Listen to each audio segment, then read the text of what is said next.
Welcome back to the Show Me Show podcast for episode number 57. 57. On today's show, interesting show here. We have our little Final Four recap for everybody that took place last weekend into Monday, as well as a new segment. We'll preview that today as well. And we are also welcoming back on to the show baseball extraordinaire Jacob Michael Baldwin. I think this is his third time on the show, third or fourth time on the show to talk Cardinals baseball, MLB baseball, what's going on around the league, some thoughts on the new rules, all that kind of stuff. So we'll get to that in a little bit after we get through the beginning and the front end of the show. And I think to close it out, I think we're going to have some segments as well. So, that's episode 57. And we're just going to jump right on into it. So, Final Four took place. We had on Saturday, the first game at 5:09 was Florida Atlantic and San Diego State in Houston. And it turned out to be a real barn burner.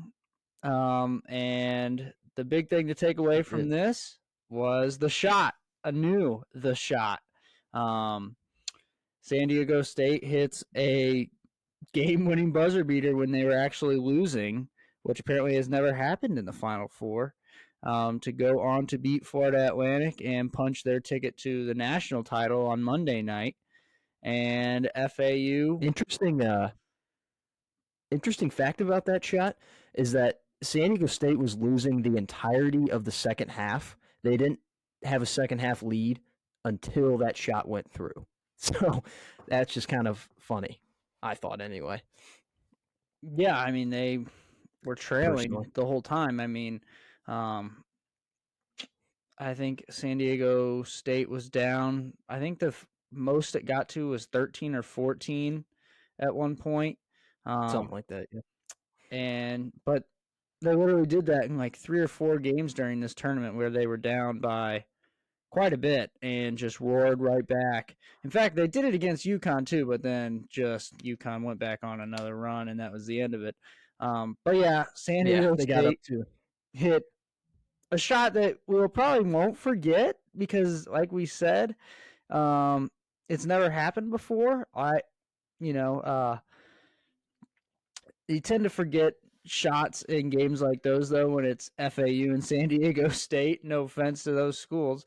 I'm actually very happy that those teams made the Final Four. I thought that was a very interesting Final Four and very interesting tournament. Awesome tournament, actually. Oh, I thought it was awesome. Yeah, I definitely enjoyed this tournament a lot in comparison to some from the past. So, maybe that's because I got to watch a little bit more of the games this year. But great tournament. And obviously Miami played UConn. And this game, Luke, really just set the groundwork, the blueprint, if you will, for the championship game, because this Miami-UConn game was actually the same exact game that was played on Monday night between UConn and San Diego State because Miami, it was kind of back and forth at the beginning. Then UConn pulled away a little bit. And then it was always just Miami fighting tooth and nail to try and get back in it. And whenever they would pull into it within like 10 or 8, then UConn would come right back with 5 or 7 of their own. And I think the closest it ever got was like 7 or 6 points in the second half, and then UConn once again just opened it up. Hawkins hitting some really clutch shots throughout this tournament, especially in the national championship game. And UConn put on a clinic and finished that game against Miami. And then they did the same exact thing to San Diego State. San Diego State got it down to 5 in the second half, 60 or 65 to 60. And then once again, UConn just went on another run, and then boom, it was over. And that's just what they did all year. Shout out to the Aztecs though for keeping that game close, because UConn had been dominating every single opponent, and it, it didn't really feel close at any point in the game. I mean, when they did go on that run, it was a little bit like, oh, maybe they could come back, because that's exactly what San Diego State had done for like the last 4 games, was just get down by a bunch and then come back, and it's like, oh, they might do it again here. But UConn closed that door. It was actually the largest margin of victory ever by a champion. Like, UConn was statistically the most dominant tournament team ever in this championship, or in this tournament, which was a little bit disappointing, because you want the close aspect, and the exhilarating aspect of the tournament. And after what an incredible basketball season this was, what an incredible tournament it was, I was a little disappointed in the championship, just basically because the game went exactly how I thought it was going to go. Uh, a little close at the first half, and then UConn just kind of runs away with it, and that's exactly what happened, which was a little disappointing, to be able to predict stuff like that. But regardless, it was a great season. And one of my favorite parts of this is that the stat holds true. The stat that we talked about in the bracket episode, where the last like 20 champions have top 20 offense, top 20 defense, 80% free throw shooting. And there are only a handful of teams that fell into that this year. 3 of the 1 seeds, Alabama, Houston, and Kansas. And then some other teams, UCLA, Creighton, and then UConn, of course, fell into that category as well. So, they just continue on with that stat. So next year, when you're predicting a tournament champion, just make sure to keep that in mind, because it is going to happen again and again and again and again. It's inevitable. So, but it was cool to see a team like San Diego State in the championship. I will say that. Yeah. And another thing is, this kind of just submits UConn as a team of the 21st century, pretty much. I mean, 5 titles in Yeah. 24 years, and they're. I think this stat actually impresses me quite a bit. Every time they've made it to the title, they've won. They're 5-0, so they don't waste any opportunities really when they get there. I Yeah. think they did lose a Final Four appearance one time. I think so. I think they're Yes. five And and one and trips to the Final they're Four. 10-1. Okay, Whenever they make it to the Final Four, they are 10-1 all time. yeah, That's insane that's pretty to be that amazing. dominant at that late in the tournament. So, yeah, So, and to be honest, they really were one of the best teams all year round. I mean, there was a stretch obviously where they were the best team, and then they just had like a little fluky week and a half in January, and then they kind of fell off the pedestal, and that didn't really matter to them. They just kept playing ball, and once they got through the Big East tournament and into the real bracket, they just took care of everybody like they did all year long. I mean, they beat every non-Big East opponent by 10 or more. So, pretty crazy season, honestly, for Dan Hurley. So yeah. yeah, and I just want to apologize to Dan Hurley, because on the last show, I've never been a fan of Dan Hurley, and I was like, I really just don't like this guy. But seeing him at the end of the game, like, they're 13 points up with a minute and a half left in the game, and he's still coaching his players up, making sure they don't blow the lead. I thought that was awesome to not celebrate quite too early. Now, granted, whenever they got it to about 30 seconds left and they were up by almost 15, he started celebrating a little bit, which, they pretty much have it in the bag at that point. But even during the trophy presentation, just seeing him, like, he was giddy with his team. He had like the backwards hat on. He was jumping up and down, just smiling. Just seeing him just, you know, show true excitement and just enjoyment out of it, and not really trying to keep his poise that much, just letting the moment take over. That was really cool, and I like that. So I might have to change my opinion on Sir Dan Hurley, but I'm not officially stating it yet, but I might have to. Yeah, I don't have any beef with him. Little with his brother, he's a big dookie, but um, Yeah. he's at Yeah, he's ASU Arizona now. State too, He's at so ASU now, so it yeah, doesn't we really both hurt have me. beef with him. Um, Also, just shout out to Sonogo, for once again, this Oh, most outstanding player in the tournament, and literally did it during Ramadan. So that's pretty amazing. yes. Um, so yeah, Yeah, it was just a great college basketball season as a fan for us, at least too. It's mostly with Mizzou. Obviously, Arizona lost to Princeton. That sucked, and North Carolina Eh, didn't even make it. So, um, embrace debate. What's worse, losing to a 15 seed or not making the tournament after being the preseason number one? But uh, I think North Carolina. There'll I always think we already be. discussed that. We already, Yeah, I yeah, know, and I think that to kind of just seal that convo is UNC's is way worse. I think after further thinking about it, yeah, I because there's agree. always going to be future two seeds getting taken down by 15. Upsets. UNC is the only team to ever be It preseason happens, ranked number one and not make the tournament. So yeah, but it's not even. I grade this college basketball season an A+. Just simply, it doesn't even really have that much to do with my favorite teams. Now, Mizzou did make it really good, but just overall, just watching the games, some teams battle it out early on. I remember that one like random Saturday in December where there were like 10 ranked matchups, like ranked versus ranked teams. That was pretty awesome. And then the tournament just to cap it all off was awesome as well. So A+. yeah. I'll be honest. I'll definitely say it. Mizzou helped make this season really fun for me, at least because I haven't been able Mm-hmm. to feel that way about Mizzou basketball. It feels like in a long time. Even when Konzo had MPJ and Jonte and stuff, it didn't feel as fun as this. So, um, shout out to Dennis. He's our boy. We love Dennis.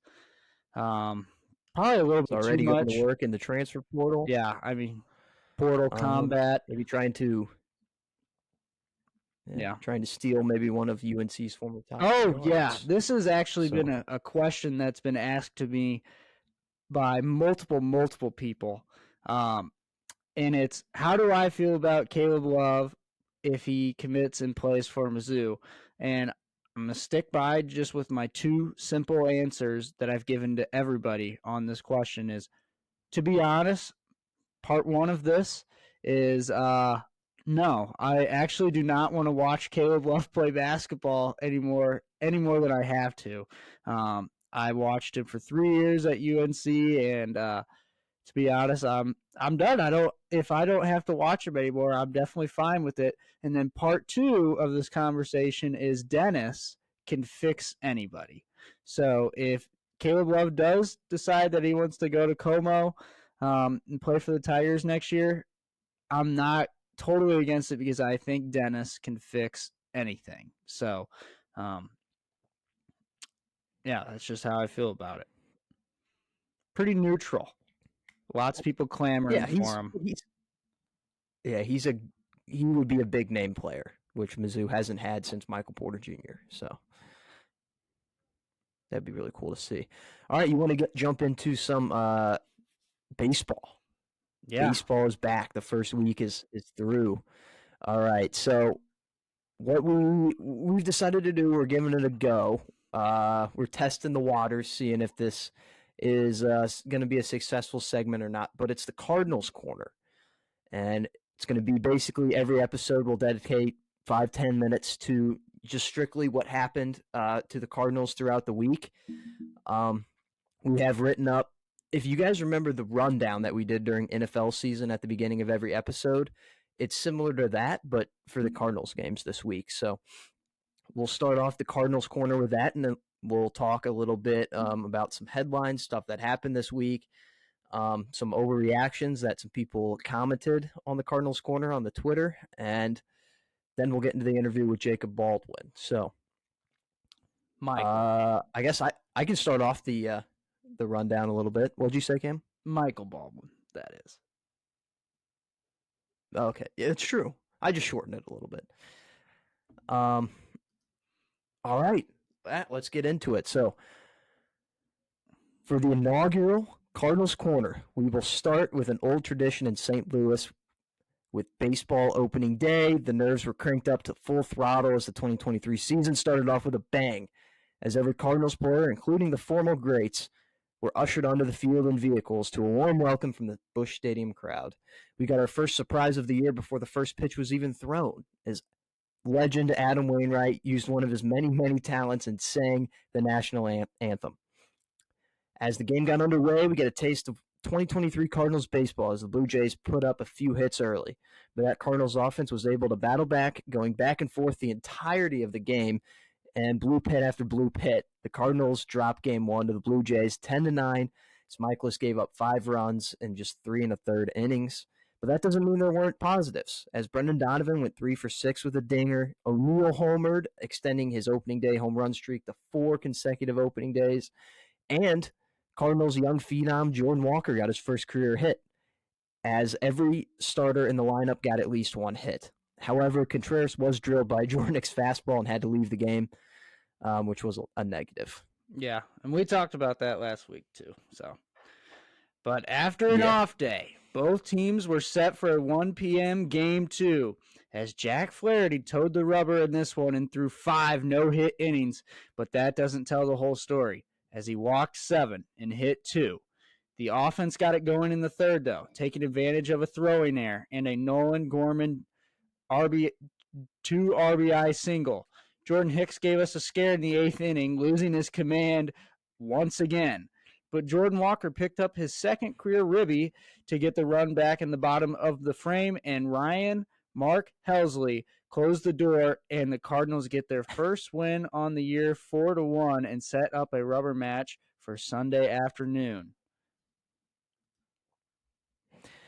And Jordan Montgomery got the start for this one. The Cardinals' offense got going immediately as Brendan Donovan and Alec Burleson went back-to-back to lead off the game, and were shortly followed by a Nolan Gorman 2-run bomb to go up 4-0 after the first inning. Montgomery hit a bump in the second inning as Toronto got a few hits and a few runs to battle back, but the St. Louis offense made sure they couldn't complete the full comeback, adding 3 more runs in the third inning, capped by yet another Gorman home run. Cardinals had such a big lead, they were able to save their bullpen by throwing out Chris Stratton and Packy Naughton to combine for the final 4 innings and lock down the season win over Team Canada, 9-4, sending St. Louis home happy and ready to take on the Braves in series number 2. On to series numero dos, where in fact the Cardinals were not ready to take on the Braves, and the starting pitching went MIA against the ATL. The depth of the Braves lineup was on display early on, as the 3 A's, Austin, Acuna, and Albies, took Jake the Snake Woodford deep to get out to an early, demoralizing 6-1 lead after 2. Jordan Skywalker swung the lightsaber to get another ribby, and in the bottom of the 5th, Tyler Bro-Neal sent a ball high and deep to potentially tie the game, but Harris used the force to bring it into his glove on the track to keep it a 3-run game. Hicks struggled yet again, and the Braves held on to win 8-4 despite a late Goldie homer called by Ron Milheiser, sending the Cards back to 500 on the year. And unfortunately for our eyeballs, Game 2 wasn't much different as the Braves offense wiped their feet on the mats as Steven laid down in front of the open door, as it was like he was throwing batting practice early on. Get that guy an L screen. The story of this one was the Illinois native Dylan Dodd making his major league debut, SEMO player, by the way, and doing so by dominating one of the top offenses in baseball. The Cardinals rallied in the 7th, but ended with we find out it's a later controversial play, as O'Neill was thrown out at the plate by Acuna, and that stifled any chance the Cardinals had at a win. Gallegos made his first appearance of the year with the scoreless inning, but the Cardinals dropped Game 2 and eventually the series 4-1, despite all 10 batters getting exactly 1 hit in this one for the Birds. A little bit of a fun stat there. And finally, we round out the first homestand of the year with a Wednesday afternoon game, with Michaelis looking to bounce back after a rough opening day and help the Cardinals avoid the sweep. But that was everything but the case, as the Braves already had a 3-run lead before St. Louis even stepped in the batter box. But the sweep was only the secondary story of the day, as in the 7th inning, young Jordan Skywalker hit a drive deep to left field for his first ever career home run. and he added another ribby in the ninth. But it was too little too late as the Braves complete the sweep of the Cardinals 5-2. And that is how the first week of Cardinal baseball has gone. Yeah, it was not a pleasant way to end the week, to say the least. Really, on any level, the only positive that you can really come out of this series with is that Jordan Walker looked fantastic, and it is the Braves. Like, it's not like we just got dominated by a team like the Reds. It's the Braves. They're a very good team. They're one of the top 3 World Series favorites this year. So, I mean, you can take it as you will. It wasn't a pretty sight at all. We'll get into it more with our guest here in a few minutes. But probably the biggest storyline of the week, other than the stuff that happened on opening day that we already talked about, the Tyler O'Neill situation. Very, very Tough crazy. scene. Yes, major tough scene. So on that play that we talked about in the rundown, he did get thrown out. Many people were questioning whether he was running as hard as he could. I questioned it a little bit. I am going to defend him. I'm going to say that I think he was running as hard as he could. Now, there was a moment where he looked out to right field, which slowed him down, which he shouldn't have done. You're taught from a young age to, whenever you're running the bases, to not look at, the outfielder because it slows you down, and that's exactly what happened. But as far as like giving max effort, I'm not going to go as far to say he wasn't giving max effort. He wasn't doing all the things right that he should have. But should his effort have been questioned in front, publicly?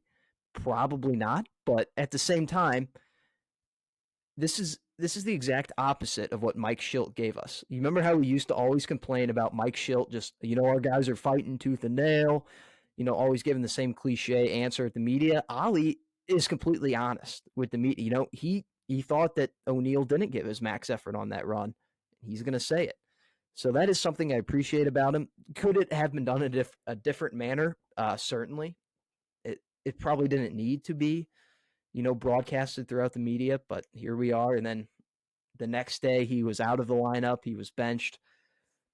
So there's certainly some tension going on there. And that's not good whenever you get swept, to have that type of tension by any means. Yeah, I mean, I feel like if we just started the season, this is already, happening. It's just that it didn't feel like a good omen for the rest of the season. I'm not saying that this is going to lead to all kinds of other stuff here, but I'll be honest, Luke, the way he kind of presented it to the media, his response, I feel like it should have been handled in house. I agree with O'Neill. I think this is something that you kind of just talk to your player about. I say, you can say that you played like, like shit, shout out Kelvin Sampson. But, do it as a, in a team manner, don't throw. And yeah, it's the majors. You can throw a single guy under the bus every once in a while, especially when it comes to like pitching, stuff like that. But, An effort. I feel like, as a second year coach and stuff like that, and, maybe doesn't have all the right and respect to kind of just throw O'Neill under the bus like that right away as we just begun the season. I feel like it's something that they could have hashed out themselves, and especially because now look at what it's done, Luke. If we're talking about it, Yeah. everybody's talking about it. So it just brings all this negative attention to the clubhouse that we don't really need at the start of the season, especially when, we get swept in that series by a league opponent. So that's just my take on it. I just think, it could have been handled a little bit better. And I agree with you. I'm fine with him, like you just said, like telling us how it is, because I agree the cliches and covering up everybody's tracks, it gets old after a little while. Sometimes you need to tell it how it is, but not like this. Not especially not right now. With a guy that truly cares. O'Neill doesn't. He's not like some guy that doesn't care. So I just think it was a little disrespectful to O'Neill. I take O'Neill's side on it a little bit, and I'm not hating on Ollie. I wish he would have handled it a little bit better. So Yeah. And it wasn't like a blatantly obvious situation, like where maybe he popped up the ball and then he just dogged it to first. And then, that would be like a blatantly obvious effort play. He was running very fast. Was it full speed? We'll never know. Um, whatever side you take is what you believe. But Yeah, I mean, and that's what frustrates me the most is that it wasn't blatantly obvious. yeah, it wasn't like exactly. It wasn't blatantly obvious, and he doesn't have exactly the street cred, especially if it's not blatantly obvious to throw his guy under the bus like that. I'll say it. I think it looks Mm-hmm. like he almost slowed up a little bit, and I think you're right. I think it's because he looked to right, um, and I also think that might be on the coaches for sending him. When Acuna is throwing home, so that's little both sides there, but I do think he did slow up. So that's also my take on it is he did slow up. So that is on O'Neill, but that doesn't mean that the situation can be handled the way that it was, especially right now at the point of the season that the Cardinals are in. So interesting to see what Jake has to Yeah. say about that here in a few moments. So, Yeah, for sure. And also, that was just a dime by Acuna. I oh mean, yeah, perfect line drive, one hopper right in the catcher's mitt. He barely had to move it to tag him. It was a textbook perfect throw from the outfield, and it wasn't like it was shallow or anything. I mean, he was in mid outfield when he threw that. So, yeah, very very good throw. And then as far as the Cardinals corner thoughts, our good friend Evan Femmer commented, and he says a little bit of an overreaction, but Cardinals won't make the playoffs due to starting pitching. That is something that we saw, especially in the series against the Braves, is that the starting pitching is really, really bad. And we'll certainly get into that with Jake. But yeah. I mean, just early reactions. It is the Braves. They have a very good offense, but starting pitching has to be better. I mean, we have to be able to go into the bottom of the first inning with at least a chance to take the lead. I mean, all 3 games this series, we entered the bottom of the first. Before we even stepped in the batter's box, we were losing. That's something that can't happen. Starting pitching has to be better. Hopefully, we'll get that this weekend against the Brewers. We got the Jack Attack going tomorrow night, which by the time this episode releases, that Friday game will already be over. So we'll see how that goes. And then Montgomery, hopefully he pitched well in his first start. So hopefully we'll be able to see a little bit better starting pitching going forward. But yes, I mean, there is an issue of starting pitching that every fan knew going into this season. And at the trade deadline, if we're competing at all, expect Mo to go to work on the deadline because we need a really good starting pitcher. Yeah. Two things. First off, just shout out to Evan for the comment here. And I honestly, you said it was a little bit of an overstatement about what he said, or what'd you call it? Overreaction. And I honestly don't know if that's that much of an overreaction because he just said that we're not making the playoffs based on our starting pitching. And look, I got to be honest, through 1 week, one full cycle through here of the rotation, it's pretty glaring. Now, this just happens in baseball, but it is the beginning of the season. So, like, if this happens during the midway point of the season, you're like, oh, that's just baseball. But this is the beginning of the season. Perfect time for overreactions like this. And so it's. I kind of agree with them a little bit, and which sucks because we have such a talented offense right now, especially right now. The bats are cracking for sure. So I hope that they can find a way to pick it up in the rotation, that is. And going back to what you just mentioned a moment ago, it is not good when you're praying for Mo to cook at the deadline and it's April 6th. So that Yeah, is another thing. that is. So I just want to point that out there that it's not a good sign that we're already praying for Mo to cook April 6th. We've got a long ways to go. Mm-hmm. So yeah. Well, one thing to monitor: we have a lot of outfield depth, and we did. The reports are coming out right now that we did try trading O'Neill to the Marlins in the offseason. And the Marlins have a lot of starting pitching. They have an abundance of it. So with this tension going on with O'Neal, it is something to monitor that maybe those talks will heat back up. Which personally, I don't think there's too many Marlins starters that are better than what we have, other than obviously Sandy. He's miles better than anything we have right now. But um, some of the other guys, I don't know if they're like ace material. So it'll be interesting to see what happens there. But uh, yeah, let's get to our interview with Mr. Jacob Michael Baldwin. Complete MLB preview, complete Cardinals preview. We'll break it all down a little bit late. Obviously we were a week into the season, but still a very good interview. So we'll see you guys at the end of the show to wrap up some stuff.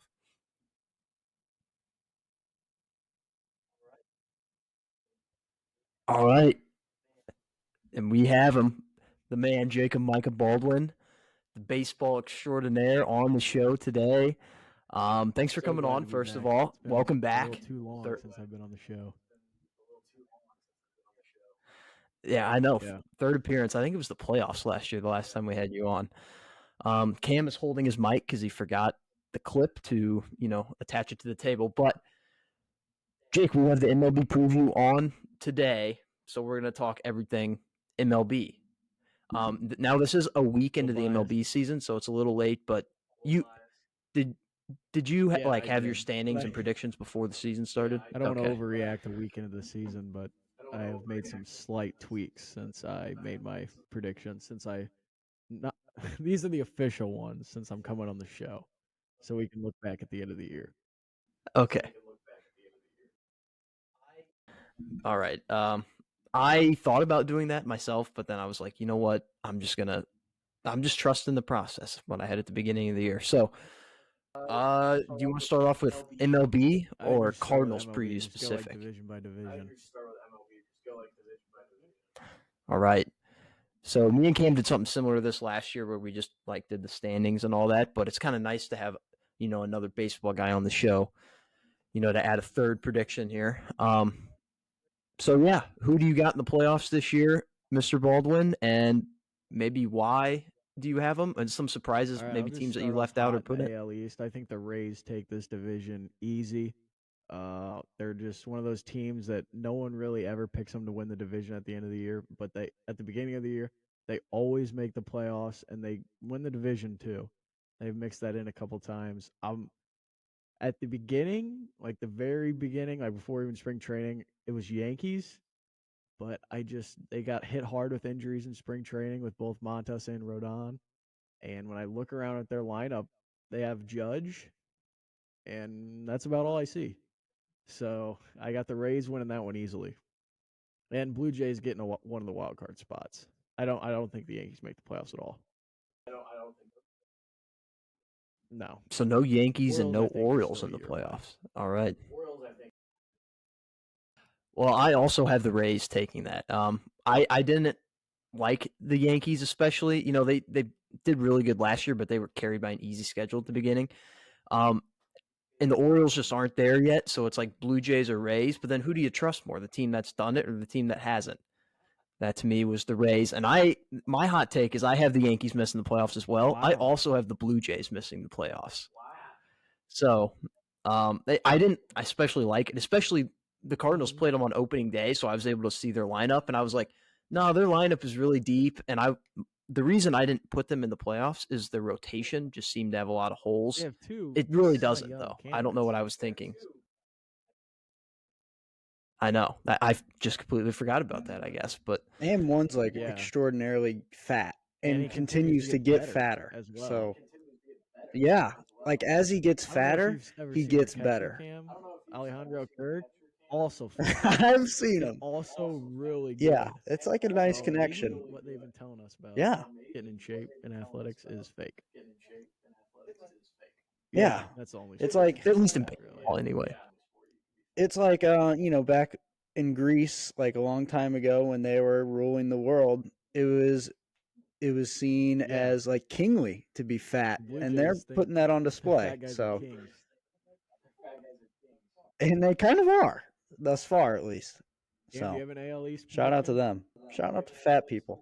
Wow. Oh, I have the Rays as well. I actually have the Rays I have them in my final I haven't four, if you got there will. that far yet. So that's where I'm at with the Rays. I've got just a shoot here. I've got Rays, Astros, and then on the other side, Braves and Dodgers. So I figured we would just go like that's division where by I'm at. division Nice. and then do the playoffs at the end. That's totally One fine. thing Cam doesn't Okay. do Okay. division picks. He just does the That, playoffs. I think So last year I just did the Okay. World Series. So I'm you just want to pretty hop sure. right into the AL Central? I got another hot Yeah, one hop for you. right I in, think the hop Twins right into take it. this one pretty easily. But I still have the Guardians getting a wild card spot as well. I really like the Guardians roster, but I also really like the Twins for some reason.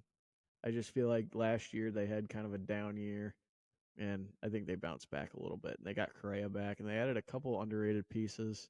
So I got the Twins winning that one with the Guardians getting a wild card spot. Okay. I have the Guardians winning this one. I love the Guardians roster. I think their pitching is awesome. They're young, they're exciting.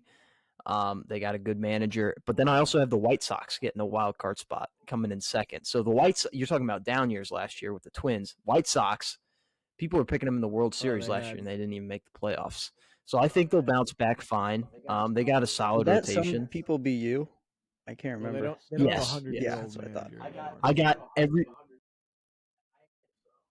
That's true. I had every single playoff prediction right last year except for the White Sox, and I had them winning the World Series. So, uh, they screwed me over to say the least. But I'm picking them. I have them getting the 6th seed, which me and you both have it. But two AL Central It teams in doesn't the at all. playoffs just And I doesn't always feel feel like right at all. every year in the AL Central, someone that is like semi good does like awful. Like last year, the White Sox and Twins both did awful. And like years where the Indian Guardians, Guardians, Not the I words. every once in a while when they're like picked to be the top dog in that division, they kind of slip up. Like last year, everyone was picking the White Sox, and then it ended up being Guardians. But I feel like that division always just flip flops. Have they been? I mean, I know they've been back to the playoffs, but have they really been contenders since LeBron left? That's a great point. I don't think they have. I don't really think they have. I don't know what the Just the city of correlation is Cleveland in there, but general. I'm just gonna. I'm not gonna. I'm not gonna research it any further. I'm just gonna say they haven't been good since LeBron left. So, I have a question for you, Jake. Is this athletics team one of the worst baseball teams that we've seen in recent years? Or where does it kind of fall on the Jake Baldwin totem pole of the recent teams over the last few years of just absolutely Well, horrible teams? it's kind of hard because, like, when you look, I think that the reason the Athletics get so much slack for being awful is because, and Luke will know this, not too many years ago, they were a really good team. Like, they had all those guys that they traded away. I mean, they played the Rays in the wild card game. Like, they had Olson, they had Murphy, they had those pitchers. I'm blanking on some names that they've traded away. Montas. I mean, they had some guys. Matt Chapman. I Matt think that's the Chapman. reason that they get so much slack. Like, I don't think they're the worst team that we've seen. And, like, I don't think they're significantly worse than some teams we've seen in recent history.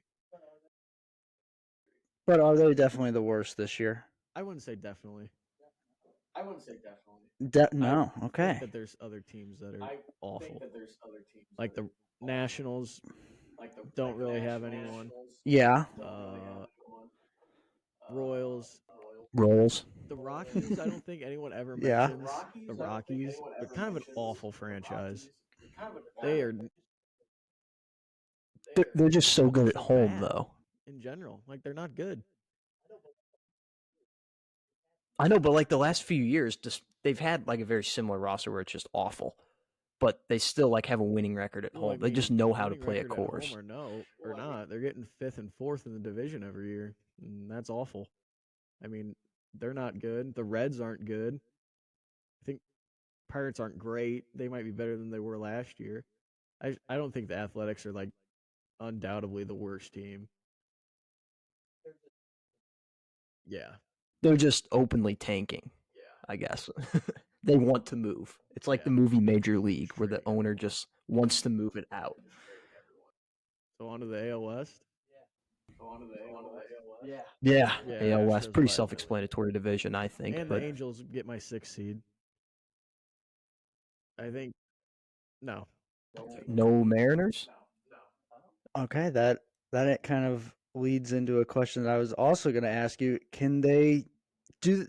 They have two guys, obviously, that Trout. everybody knows, Shohei and Trout. Who's somebody else that later on in the season will be like, okay, this guy's really making an impact here for the Angels, and do they have enough to really get over the hump this year? You just said that you have them in the offs, but do they really have what it takes to kind of get over that hump this year? And what is the hump actually for the Angels?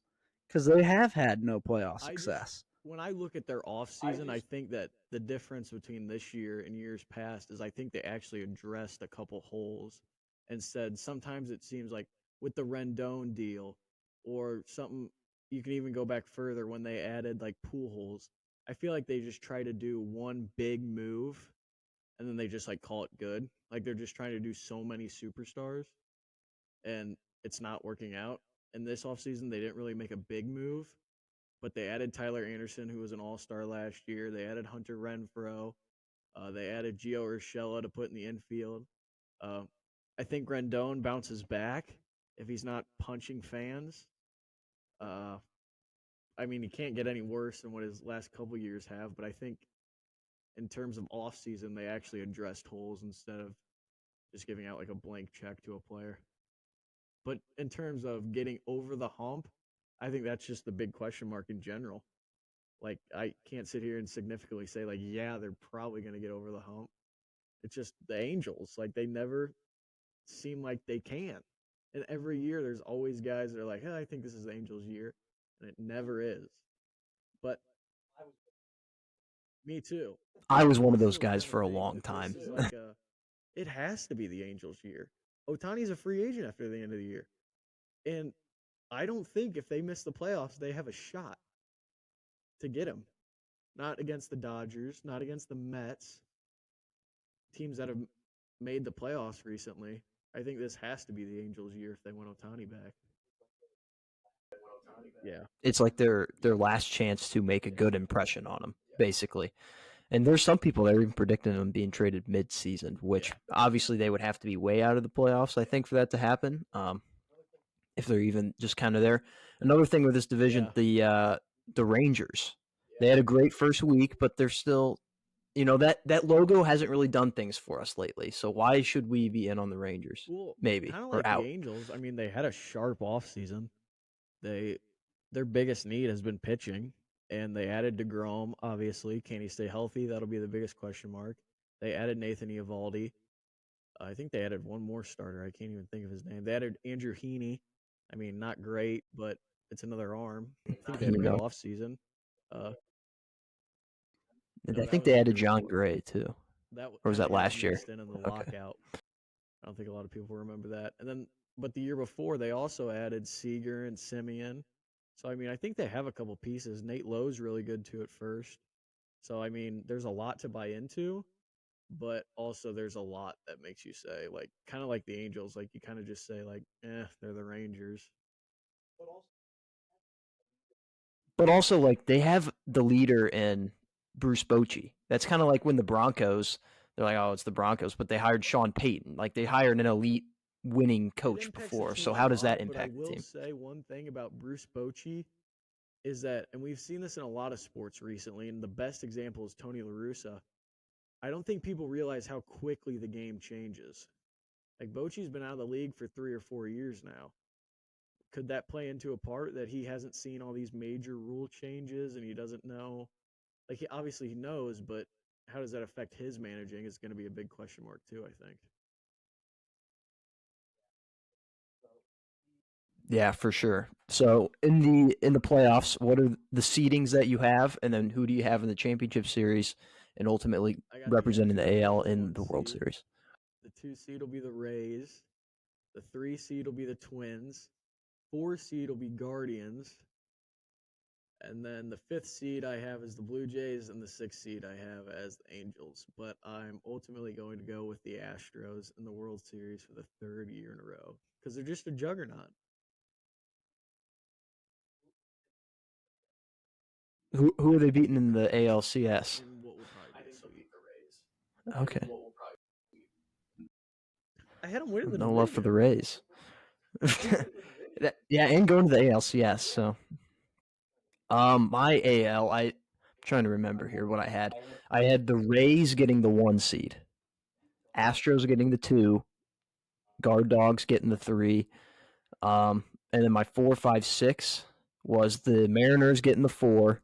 5 was the Orioles.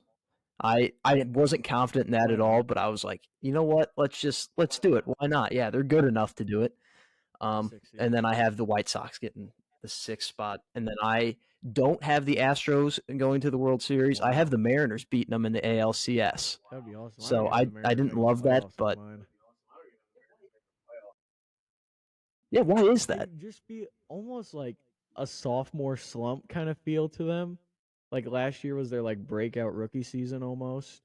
Like they kind of like everyone was like, okay, not Astros, the Mariners are legit.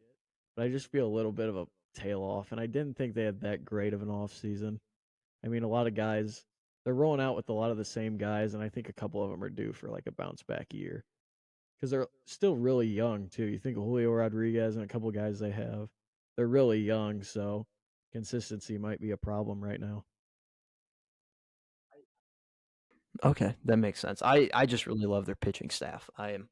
I'm so in on the Luis Castillo Cy Young train this year. So, um, yeah, let's move on to the NL. Cam, you said you have the Astros and the Rays. Is that what it was? Well, that would be Just AL. recapping. Okay, yeah, that I'm just like recapping that. Yeah, for the AL. Okay, yeah, and NL I had Braves and Dodgers, and then I I wanted to pick the Cardinals preseason, but that was before a full week of rotation play.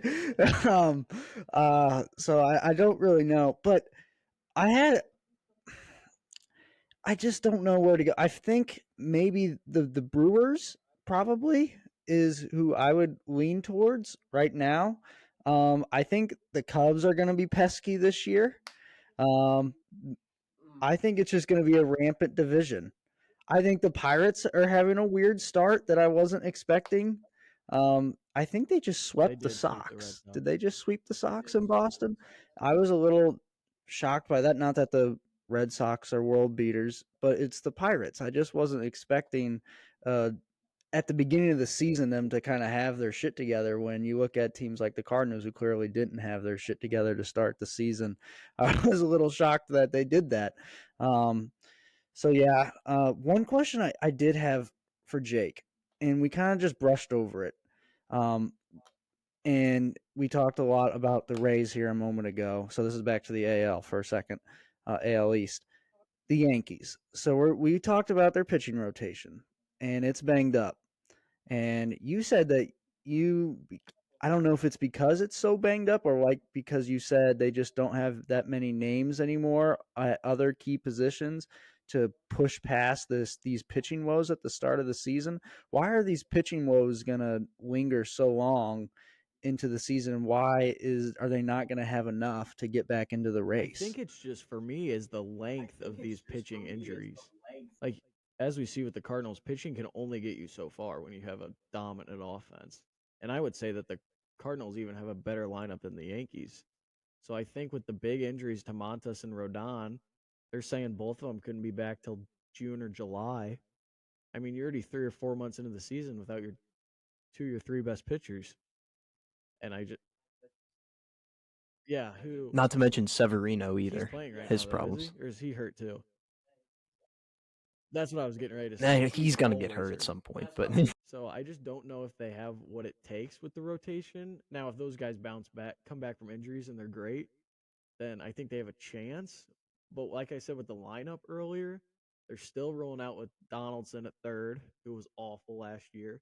They're still giving IKF meaningful games, who was also not good last year. The outfield, I mean, is Judge. Are Stanton and Bader gonna carry? I know, but he'll come back. Well, 'Cause they Bader's just not didn't even play good playing in the right now, innings. so But I mean, they have Oswaldo Cabrera playing in the outfield right now, but he's a rookie. Volpe's a rookie. I mean, they have good yeah. potential, but can you count on him as a rookie? No, definitely not. I know exactly what you're talking about too. I think people are high on the Yankees because they've been good the last few seasons, and there's a lot of holes that if you look past the silver lining in Judge and some of like the top names, you'll see this team is not really it's not as complete as a team like the Rays, where they're just And consistently I do always want to good. say, if So the Yankees don't make the playoffs, and Cashman, Is Boone's ass gone? I think they'll both be gone. I think Boone, even if they don't make a deep playoff run, one of them will be gone. Because I mean, Boone's gotten them to the playoffs, but they just get so close and they can't get the job done to even get into the World Series. It hasn't happened since 2009. and that they don't I allow can't that believe in they've New gone this York, long with not in that Cashman. He franchise. hasn't But gotten them to the World Series since 2009, and he's been there since the 90s. I'm yeah, Yeah, I'm in shock that he's still there. Like they've had so many opportunities to fire him, but don't. So Do you think the whole Astros cheating, because a lot of Yankees fans obviously, you know, they hate the Astros because they feel like they took a ring from them, and that Yankees team was awesome. But do you think that's given them a little bit more of a leash? Was the fact that that whole cheating scandal took place to where they're like, well, you guys maybe could have won it that year. We had this whole cheating scandal with the Astros. I'll say no Um, because I don't think the Astros. no. I could go into a whole episode about this. The Astros were definitely not the only team doing this. I think that almost more than half the league was doing what the Astros were doing. Maybe not to the extent that the Astros are doing it, but Betts has came out and said that he's done it with both the Red Sox and the Dodgers. Joey Votto came out and said that the Astros weren't the only team that did it. There's just been multiple players in the league that have said the Astros weren't the only team that did it. And I think that's why they just got a slap on the wrist, is because so many teams did it. And I think there's been a lot of accusations about the Yankees doing it.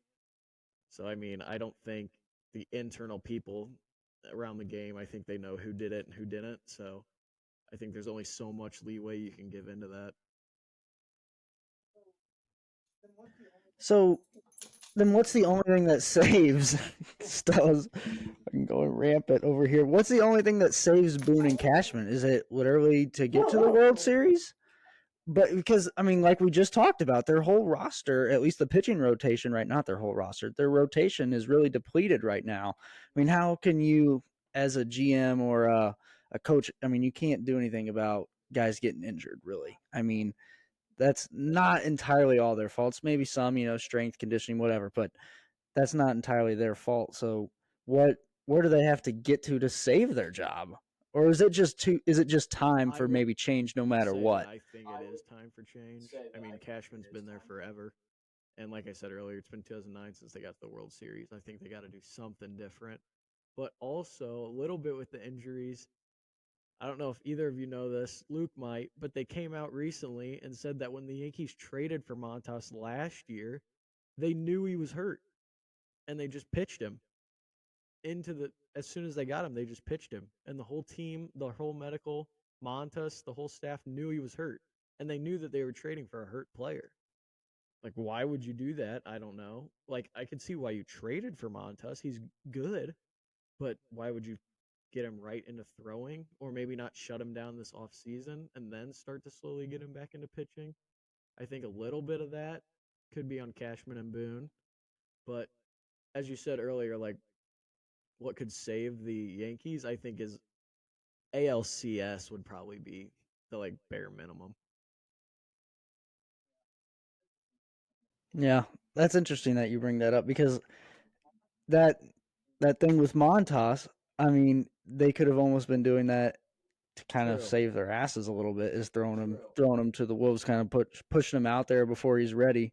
Um, obviously we've seen that before with Mizzou and pushing Connor Bazelak and Brady Cook out there when he literally has one arm and it's his non-throwing arm. So that is, I didn't know that about Montas. So But that's also, interesting that you I bring will that give up. one thing is that it's from the New York media, and we know how like New York likes to blow things out of proportion, and they way Yeah, overreact. overly So was he negative. maybe just like sore or something? That could be the case.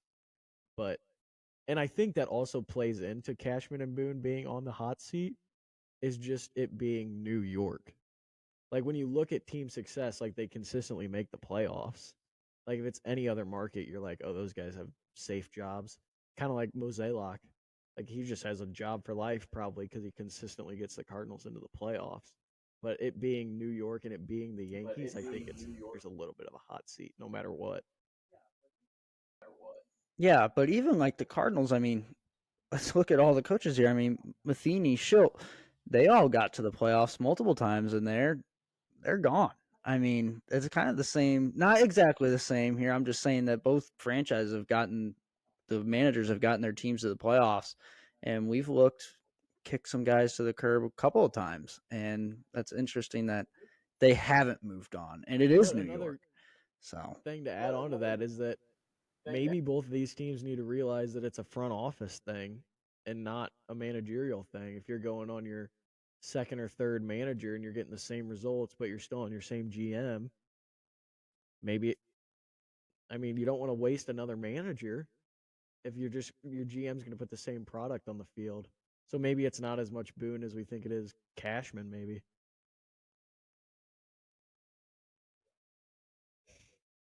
Yeah, exactly. So, all right, let's get to the NL here because I know you got to leave soon, Jake. We'll come back to that, but Well, yeah, we'll go fast.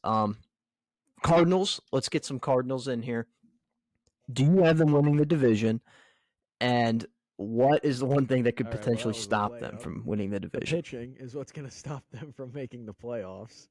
Obviously, as we've seen through week one, but also if you're deep Cardinal fans like me and Luke, we could have told you 6 months ago the reason that the Cardinals wouldn't make the playoffs is because they're pitching.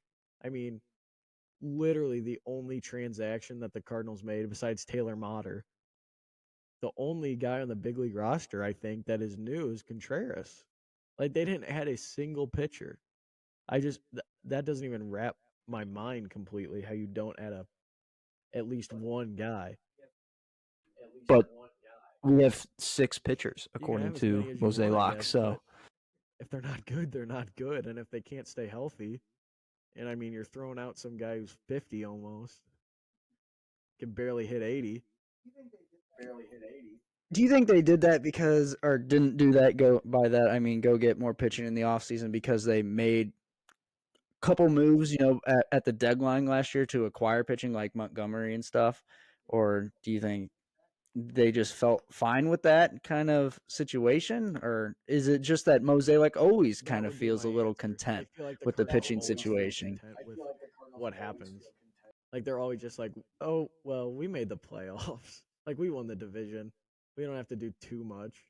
We'll just add Contreras, which was a great move, I think, adding Contreras. But I mean, I could have told you that we still need more. I still don't even put us close to the Braves or the Dodgers or the Padres. I mean, when you compare us to the NL Central, yeah, we'll win. I think we'll win the division, even with the slow start. I think the offense is too good not to. In a division like this, I think it's kind of the opposite of the Yankees. With the Yankees no, with the Yankees no pitching, is that they're just in the juggernaut of the AL East, and the Cardinals are in the Mickey Mouse NL Central. And I'm still a little weary on the Cubs, but I thought they had a good offseason. But I'm still a little weary because they still have a lot of holes. The Brewers don't scare me at all. I mean, they have a great staff, but kind of like the Cubs, they have a lot of holes, and their lineup just doesn't even come close to the Cardinals. I kind of wish the Cardinals had the Brewers starting rotation, then I'd sleep a little better at night.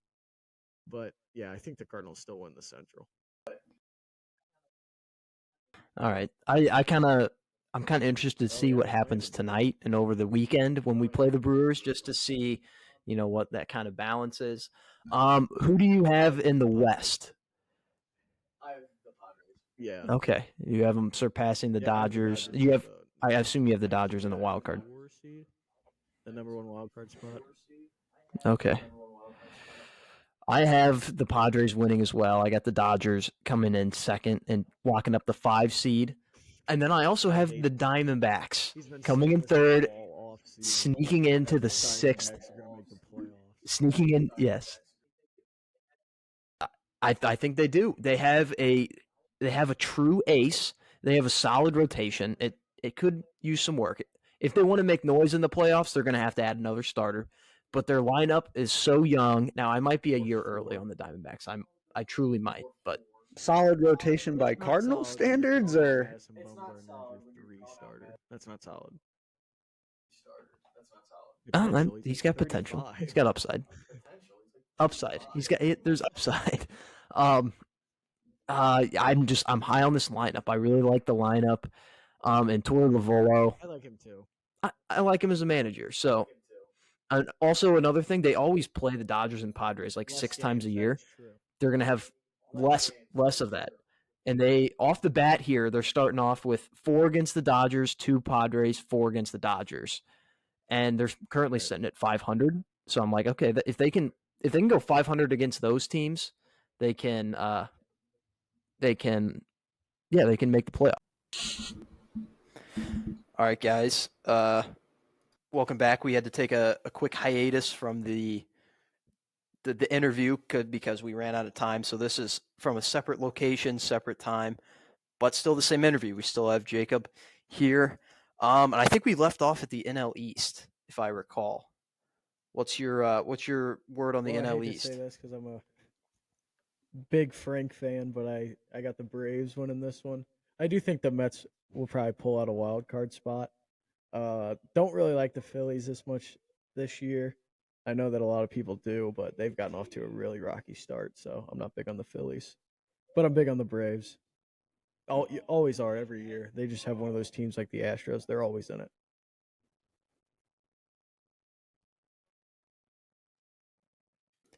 So what about something like the Mets? They signed a lot of people in the offseason. They have the biggest payroll. Where's their place kind of in the NL East and in the National League as a whole? Well, I think if they didn't have the Braves in their division, then they would be the cleared number 1 favorite. But they just have an absolute juggernaut in their division, and I would still put them as a top dog in the NL. They just happen to have the Braves in their division, so I still think they would be a 1, 2, or a 3 seed if they weren't second fiddle to the Braves. They'll probably be I have them as the 1 seed, the 4 seed, the 1 seeded wild card spot.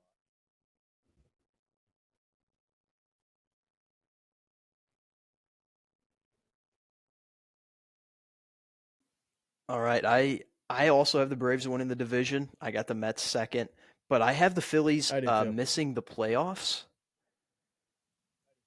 Okay, all right. I was just curious to see if we agreed on that.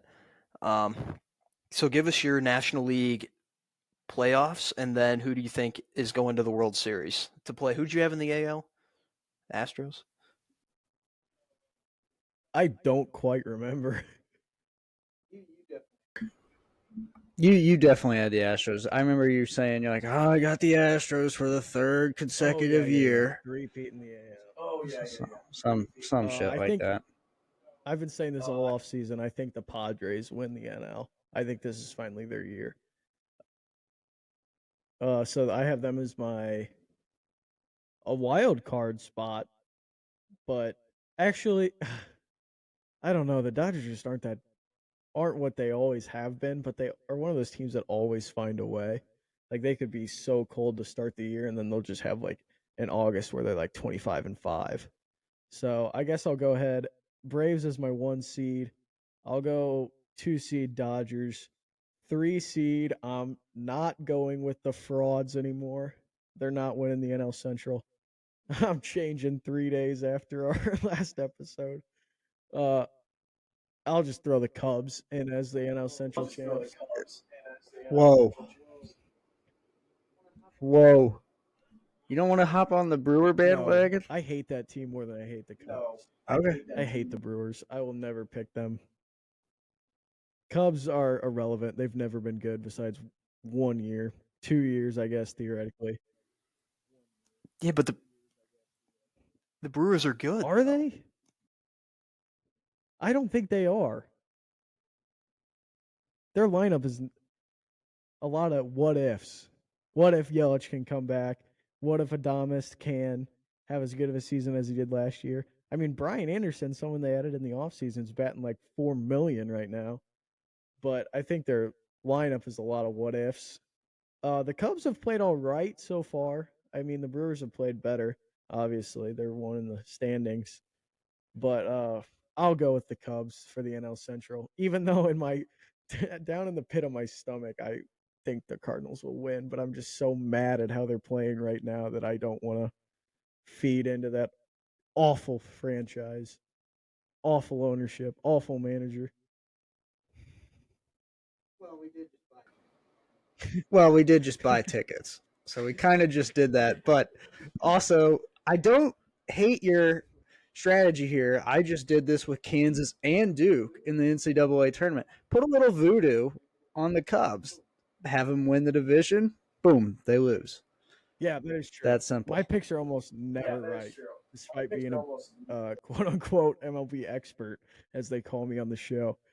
But maybe maybe DeWitt will watch this episode and he'll get a little PO'd. I don't know if I can cuss on this show, but PO'd that one of his most diehard fans is rooting. Not I'm not rooting against them, but I will just say if they miss the playoffs, I think it could be I think it could be good in a way if they miss the playoffs. Maybe it'll have them wake up.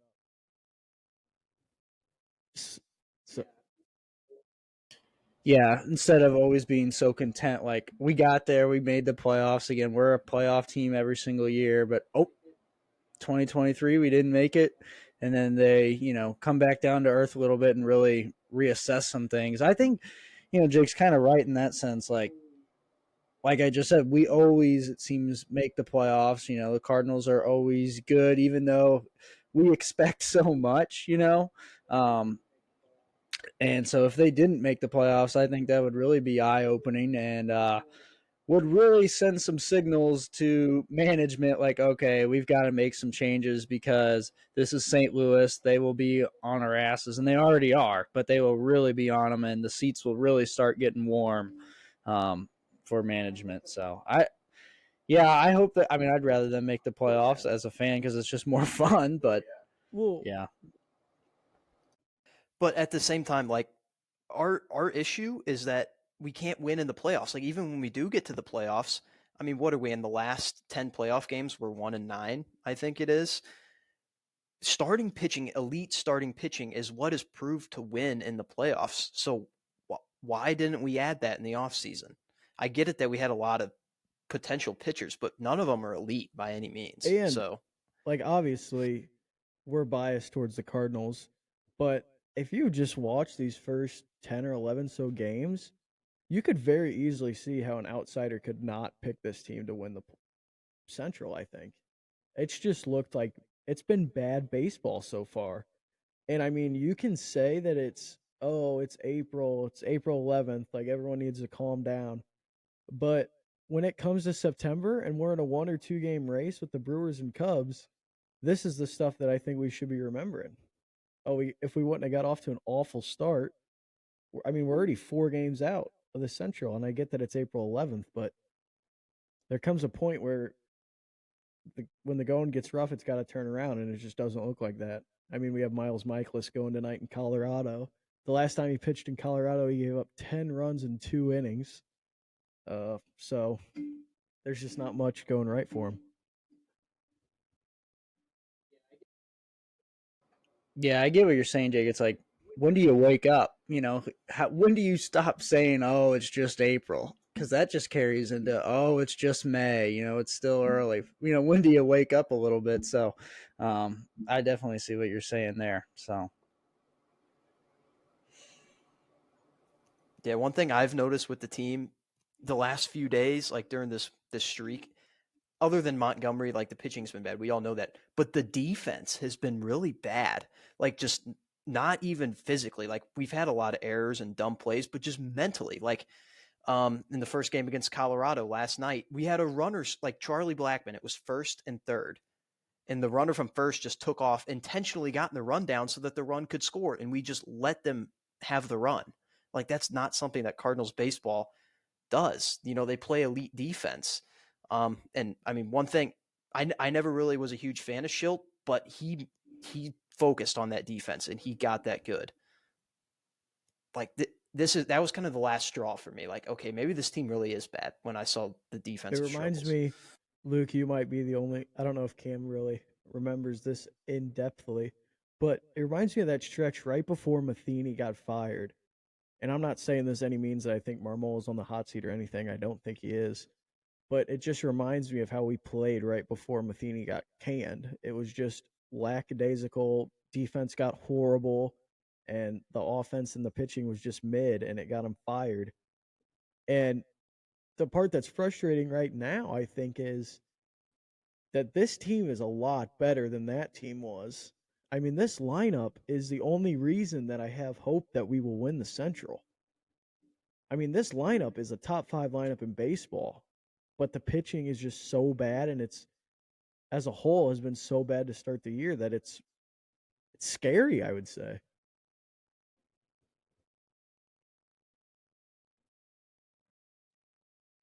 I guess the thing is, like, where does the blame go? Does it go on the ownership? Does it go on the front office? Does it go on Ollie? Because he's having some locker room problems right now. Does it go on the players?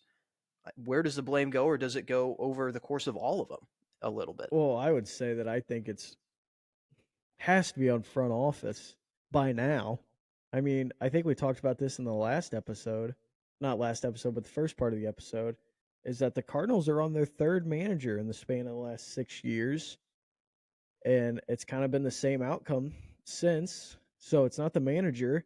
A lot of player turnover and stuff switching around. So I don't think it's as much the players. The one guy that's been there through all of it are the two guys is DeWitt and Mozeliak. So obviously, even though he should, DeWitt's probably not going to sell the team. But maybe it's time for Mozeliak to go. But also at the same time, if the ownership's not letting Mozeliak spend that much money, then it's probably not Mozeliak's fault if he's only given a budget of increasing the payroll by 0.17% or whatever it was they did this offseason.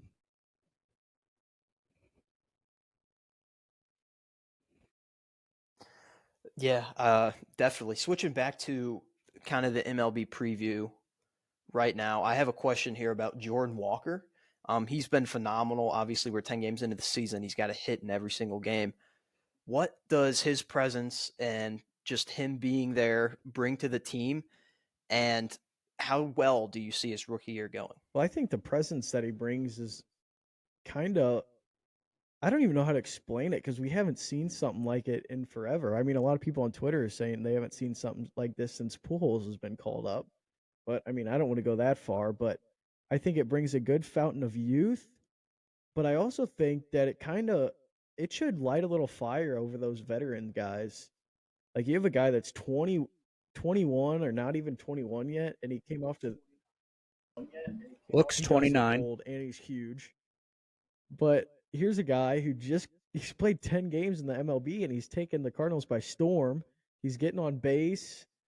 He's hitting for average. He can hit for power as well. He's, I mean, arguably a top 3 prospect in baseball. Some ridiculously sick chains around his neck. Point that out. Very true. Despite so far this year, Luke, he does have a -5 F4 or a negative defensive F4 or negative 4.4, 0.5. I don't mean to say 5. That was way over. -5 through 10 games. That would be something to worry about. That would be way. Yeah, I think it's like that would be negative really bad 0.4 or something. through 10 so games. Maybe a little room to grow on defense, but I think offense is a lot funner. But he's also playing a new position. right field is new for him. And then if his defense always gets too bad, then just let him hit. Put him at DH. Then you don't have to worry about him getting hurt in the field ever. That's true. That's true. And then one other question about the Cardinals. It kind of goes along the same lines, but who is your pick for the Cardinals breakout player of the year this year? I'm going to go with Alec Burleson. He's had a good start to the year so far. Hit a triple last night despite being a little bit of a chubby guy. Uh yeah, just a little. A little fat. But he can just hit, kind of just like not to the extent of Jordan Walker, but in that same aspect that he's one of those guys that just finds a way to get on base. And I think that with the Cardinals outfield right now, there's a couple question marks. Can Carlson be there every day? Can O'Neill's probably on a one-way ticket somewhere after what happened. But DH, they picked Burleson over Yepez. So, obviously they think a lot about him, but I just can't wait to see what he does. I feel like he's a top 100 prospect, and not many people talk about him because the Cardinals have Wynn and Walker, and especially with Walker on the big club. So I'm really excited to see what Alec Burleson can do. Yeah, and we mentioned he's kind of fat. I think I saw something. They have him listed as 212 pounds. There is no way. He looks way fatter than that. I don't, that's just fake. That's all I gotta say. He looks at least like 230. He just looks. He's got a little bit extra, cushion in multiple spots as he's going around the bases, and I like it. I think you need a little bit of fat in baseball to be good. He kind of looks like a fullback in ways. Yeah, but he's also white and tall, and fullbacks aren't tall, so he's just Fat Pack Ricard. He kind of just looks he's fat white baseball player. Listed at 6'2", 212. Jake, he's 212, so I don't believe that for a second. That stat seems fake, but I'd list him at 235. I really thought you were getting ready to say that he was listed at like 240 or something crazy, but then it was like ridiculously low. I thought it was going to be the other way around.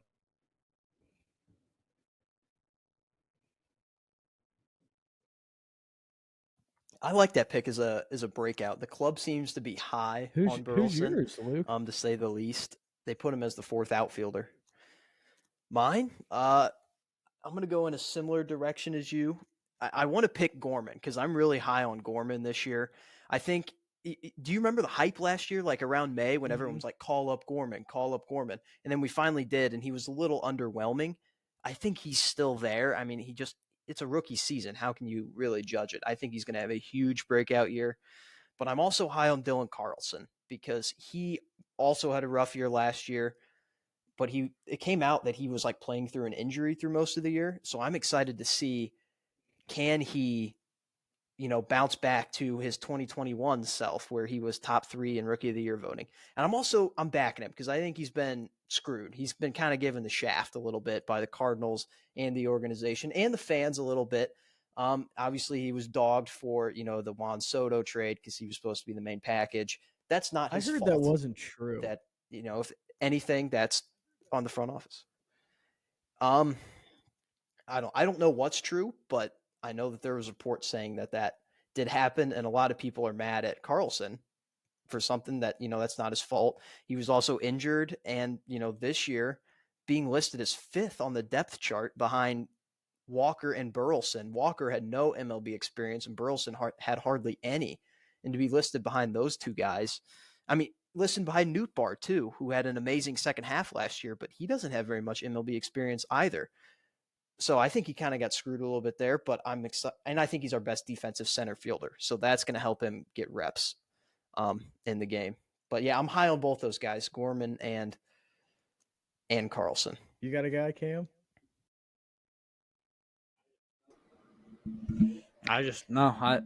It's not like a flashy pick. I just think it's Jordan Walker. I think he's just going to continue his success. So hopefully.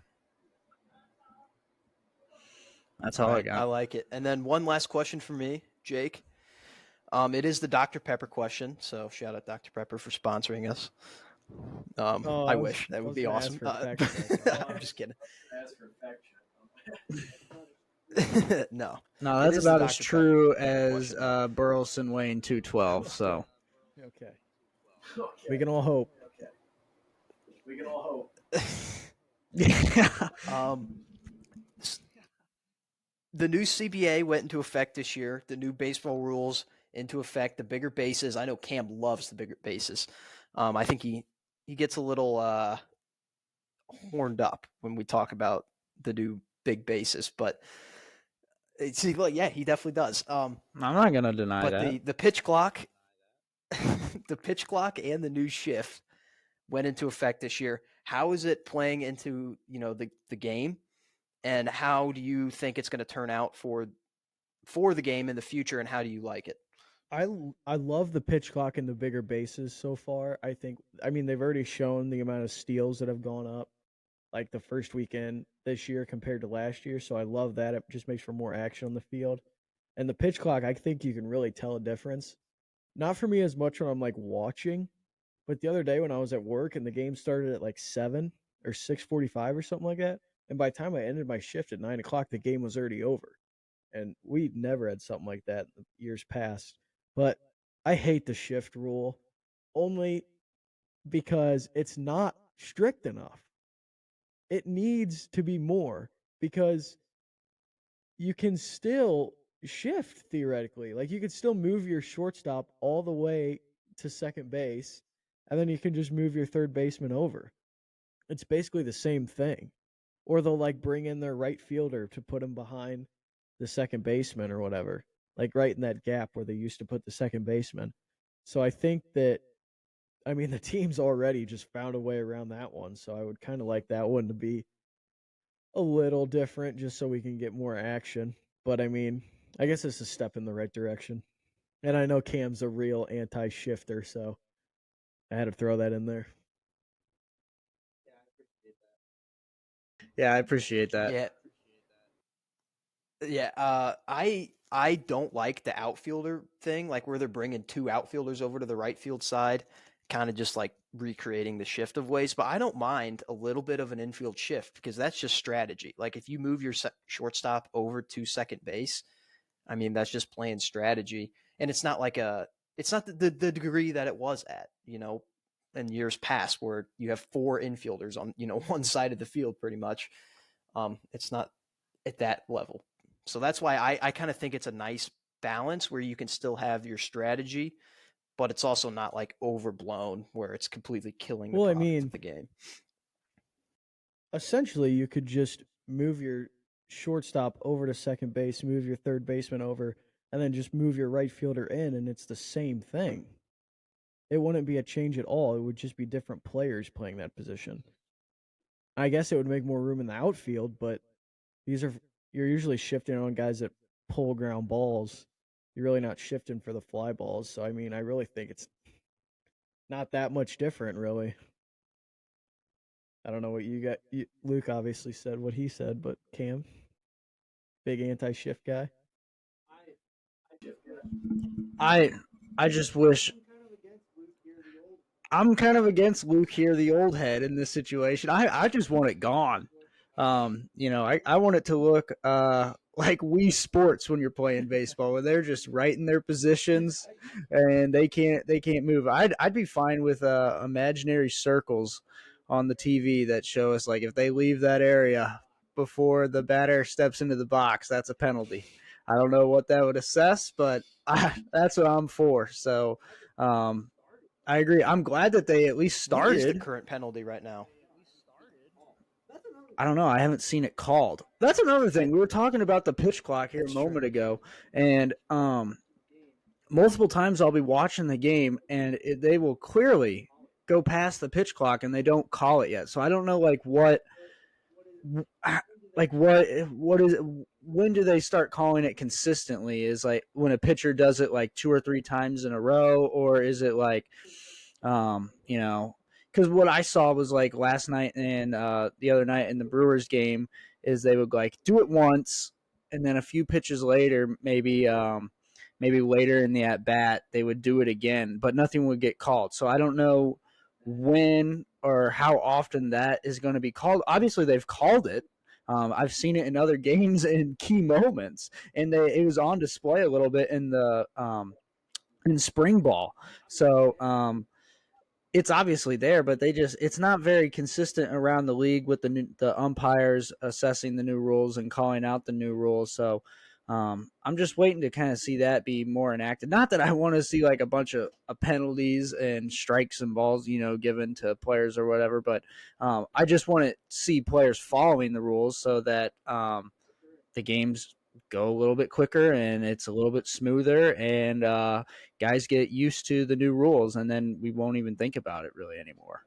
So that's what I'd like to see.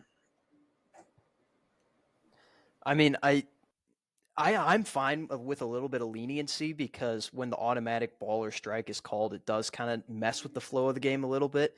And even if they're not calling it, even if they're giving them a few seconds, the games are still going faster. So I'm fine with a little bit of leniency. Like if they're in the motion of already going, just letting it play out. But it does need to be called, whenever there's a major violation, obviously. But I disagree with you on that I think it's going fine right now. The games are shorter by about 20, 25 minutes. They're smoother. They're definitely smoother to watch. And yeah, the calls do kind of put a weird feel to the game if there's a bunch of them. I just say that because like a couple times I counted in my head, it was like 3 seconds after the clock expired on TV. And the pitcher, I don't know who, it was like 2 nights ago when we were playing the Brewers. So whoever that was, pitching, and he did it multiple times, within the same inning. And it's like, okay, but if nobody's calling it when he does it multiple times in the same inning, they're going to just think that they can, get away with it over and over and over again. And then it's just it's not going to revert all the way back, obviously, but then it's almost like, well, why is the clock even there if they're getting an extra 4 or 5 seconds? Why wouldn't they just increase the clock then? That's why I just think it just needs to be enforced a little bit. That way, players will start obeying by it right now so that it doesn't just fall back to where it was. I understand not like wanting the leniency though, and not giving random strikes, because that does make it weird. It does, although that kind of makes it a little sicko and a little bit exciting when random strikes are given, and because players are obviously going to get pissed off about that, so adds a little animosity to the game. But I just like to see it enforced. Well, That's it. I do want to add, and something I'm interested to see when we go to the game on Friday. Do you think that the TV one might just not always be lined up with the one that's at the actual ballpark? Do you think that's a possibility? I think that is a possibility, but I don't think 3 second difference. I don't think that's a possibility. That's quite the difference. Um, Even because obviously when we're watching on Spectrum or whatever, I'm sure it's happening 5, 6, 7 seconds ahead of time in real life. But the cameras it doesn't change though. They're recording it from at the game, so we're just seeing it like what's going on at the game. So maybe there is like a second difference between the cameras that are recording at the game and the actual clock with the umpires, but on TV it's just the same as the cameras. So there could be like a second difference, but not 3 or 4, I wouldn't think. So that is a good point, though.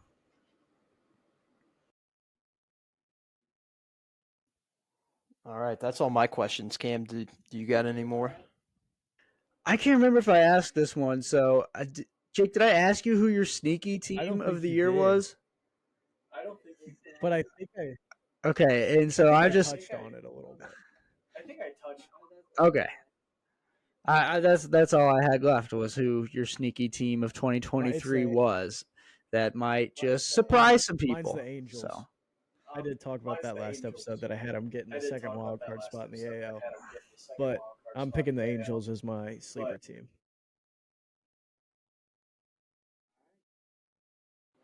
all right, that pretty much wraps it up then. So thanks to Jake, Jake, for you got any coming questions back for on. us?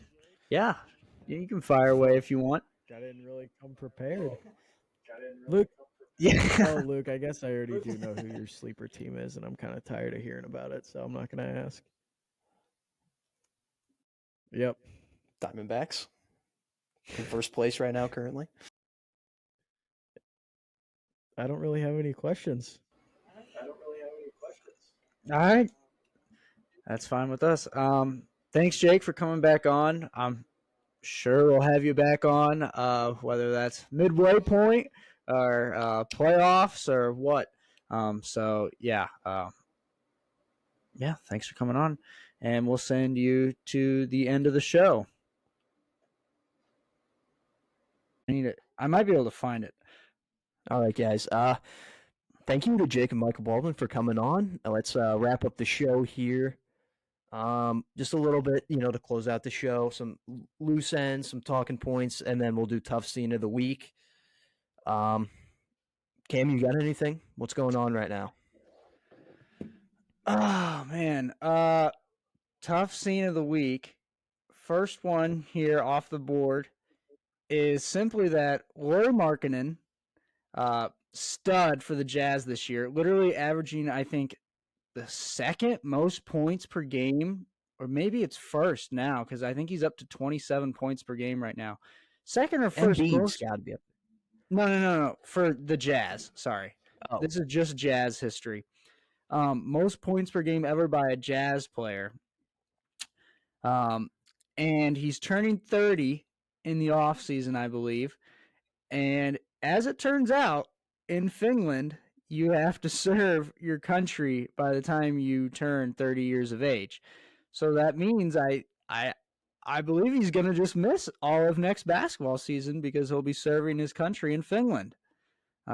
So that's a tough scene for not only the Jazz, but for Markkanen as well because he, never know. Friendly fire, boom, dead. And then he would just be gone. Yeah, that would be crazy. That would be. Actually, it's a Pat that is Tillman scene. wild. So yeah, but except he has to do it. Yeah, that's he has no choice. The crazy part about it. Yeah, so I guess he could say I'm not doing it, but then he wouldn't be able to get citizenship in Finland ever again. He'd just have to be a U.S. citizen full time. Yeah, he probably wouldn't be able to go back to Finland. Kind of reminds me, even in the States, we have kids that go to the Naval Academy, Air Force Academy, Army Academy. Recently, both President Biden and I think Trump did it once, maybe. I know Obama did it a couple of times as well, but Biden's been doing it a few times lately. Pardoning the players that are entering the draft and stuff and that are in the NFL so they don't have to do their service right away. And I think a player for the Bucks actually even got their service completely. They don't have to go at all. So for former military academy players in the NFL. So that just made me think about that. We have guys that literally sign up to join the military after they graduate and they're actually getting off. Meanwhile, Lauri Markkanen, no choice. He's got to go serve his country since he just turned 30 and he hasn't done it yet. So do they have a pardoning thing in Finland though? Where the Finland president, even though I'm pretty sure that she just got they would have booted done out, it by now. I feel like they would have done it by now. Now, Finland is a country that doesn't really put one person above the other, like we do in the States. So that's probably why hasn't been pardoned of anything like that. They're just like, well, you're just like the rest of us. So you got to serve your time as well. So tough scene for Lauri Markkanen and tough scene for the Jazz. Finland president. Oh, they've had the same president for 10 years. Prime Minister, that's who I'm thinking of. She just got kicked out. Outvoted or something. Democracy wise anyway. So it's all fine. Maybe one of those two people could pardon him. I don't know. That is a crazy situation. My tough scene is literally just myself, my digestive system. It has just been messing with me. A lot of Tums. I might have to get into the Pepto Bismol very soon. It's just been a tough scene for me. But my diet over the last year has gotten really, really bad because in my family, I've been very lucky to have this gene and hereditariness be passed down to me. But like my dad, my grandpa's dad, all of like just super fast metabolism, like appetite of a horse, but don't gain any weight, which a lot of people are probably would be very jealous of that, which I'm very grateful for being able to, pretty much eat however much and whatever I want and not being able to gain a super, Is that the only amount of horse-like weight. trait that you have? Yes, yeah, unfortunately. That is about the only horse-like trait I have, but I've just gotten careless with it, and my diet is super, super bad. Like a lot of processed food, a lot of junk food, and I think it's just catching up to me. So, still, I'm not gaining a lot of weight, but it is time. I think that I need to reevaluate my diet and at least maybe add just like a serving of spinach throughout the week. Um, instead of just Yeah. all processed foods. So Yeah. I had a turnaround like that not that long ago as well. First off, it just kind of started. I just started going back to the gym first, and then probably over the past 2.5 to 3 weeks, I've just tried eating better. Because I was kind of falling into the same boat, and just some personal health goals, to try and get back on track a little bit. One thing though is that I've realized, and I realized this throughout all my football playing days, when you exercise a lot, like you're just so hungry. So my serving sizes at dinner have shot through the roof because I've just been doing more. So when you exercise, plus you're going to school, plus you're working, you just get hungry. So oh yeah, yeah, it there's is nothing wrong with tough. that. It's just It is tough to kind of yeah, cut that stuff out though because it's so freaking good. Like, I I miss know. McD's. I miss a Mickey D McChicken. I haven't had one in probably over well over a month. I just miss a nice French fry basket, Luke. Trust me, I'm not cutting that out. I'm just maybe adding some stuff in, Yeah. some good stuff because you know how often I have a salad? Almost never. I don't eat Like salad, but the only vegetables I get throughout the week is like when my mom makes dinner and like occasionally like there'll be like green beans on the side. And that's like that's like the only vegetable I get throughout the week. So maybe I just need to start adding more of that, maybe some more fruits, just a healthy diet or a healthier diet. Because I'm not a big health guy by any means. I never have been, as long me as either. it fills me up and tastes good, that's all that I care about. But whenever it starts messing with me and making me sick, like to the point where I'm at school and throwing up in the bathroom, that's a very something needs to change. So Yeah. I'm no health nut either by any means, but I so have really taken advantage of getting back on track lately. I've become a big apple cum guy. Uh, Applesauce every day. I've been eating so much of it, and holy shit, it is so delicious. I love apple cum. So, and then mix. I've been eating put a that on a quote card. ton of apples, bananas. Found my way into some oranges lately. So those are the key ones I've been eating probably the most of. So, um, yeah. Um, do you have any other tough scenes? I had another one. No, I don't. That's it. That's all I got. Because Okay. it's pretty much just been taking my focus the whole week. Yeah. Um, my next tough scene was the fact that a stat came out. Actually, two tough scene stats. First off, STL back on top. We have been once again ranked the deadliest city in the United States of America. So we're back on top. Let's I think go. we were at 2 or 3 Number behind one, baby. New Orleans or Memphis or something like that. But we're back. So, or maybe it was Baltimore. I can't remember. So the Lou is back No, on top. Baltimore's like they're consistent top 3, but they never get one. Yeah, they're like consistent top 3 in murder and just like number 1 in heroin, but like also have really good crab cakes. So shout out to But the 49ers, Baltimore. they always go to the NFC Championship, can't win it though. They're always in the mix. So yeah, and then my next one is the fact that UConn has won the same amount of playoff games in NRG Stadium as the Texans have since they've been in Houston. 4-4, which is I was actually kind of surprised that the Texans have won 4 playoff games at home. But yeah. That was not it was 4 playoff games total.